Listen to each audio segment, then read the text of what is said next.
Three ইডিয়টসের চেয়ে ছিছড়ে সিনেমাটা আমার বেশি প্রিয়, কারণ থ্রি ইডিয়টস আপনাকে বলবে তুমিও জিতবে, অন্যদিকে ছিছড়ে বলবে তুমি হারবে, তারপরও তুমি বেঁচে থাকবে। জীবনের কাছে হেরে গেলাম লিখে যে ছেলেটা বা মেয়েটা মরে গেল, তাকে হয়তো কেউ বলেনি জিতে যাওয়া মানেই জীবন নয়, হেরে যাওয়ার মধ্যেও থাকে বেঁচে থাকার আনন্দ। শিব খেরা, ডেল কার্নেগির মতো মনীষীরা বারবার আমাদের একটা কথাই বলেছেন, তুমিও জিতবে, শক্ত হও, উঠে দাঁড়াও, দৌড়ো, জিততে তোমাকে হবেই। কিন্তু কেউ বলে না তুমিও হারবে, তুমিও তো রক্ত মাংসেরই মানুষ, তোমারও ক্লান্ত লাগবে, একটু বসো, এখন উঠে দাঁড়ানোর প্রয়োজন নেই, সবসময় দৌড়তে হয় না, খানিকটা বিশ্রাম করো, অনেকক্ষণ তো শক্ত থেকেছ, এবার একটু নরম হও।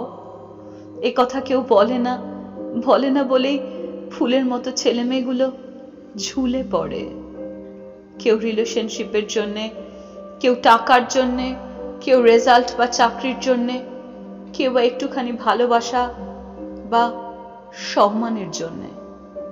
তাই তো কবি এক বুক কষ্ট নিয়ে লিখেছেন, আমি সম্ভবত খুব ছোট্ট কিছুর জন্য মারা যাব, খুব ছোট একটি স্বপ্নের জন্যে, খুব ছোট দুঃখের জন্যে।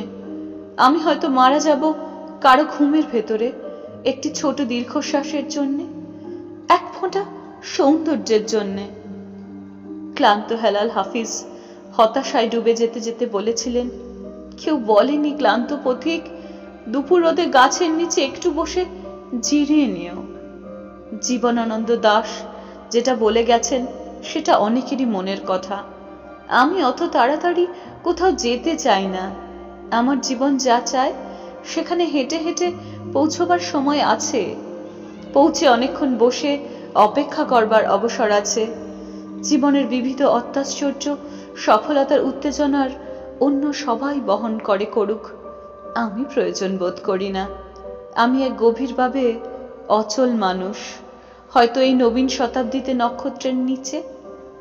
আমার চারপাশের প্রতিটা মানুষের ছোট হলেও একটা স্বপ্ন থাকে, তারা একটুখানি সহানুভূতি পেতে চায়, এক চিলতে রোদ্দুর চায়, ছোট্ট একটা ভালোবাসা বুকে নিয়ে বেঁচে থাকতে চায়। মা, বাবা, শিক্ষক, অভিভাবক, বন্ধু, সমাজ, আপনাদের সবার কাছে একটাই অনুরোধ, জিতে যাওয়ার মোটিভেশন যেমন দিচ্ছেন তাতে সমস্যা নেই, কিন্তু হেরে যাওয়াদেরও কথা একটু বলবেন।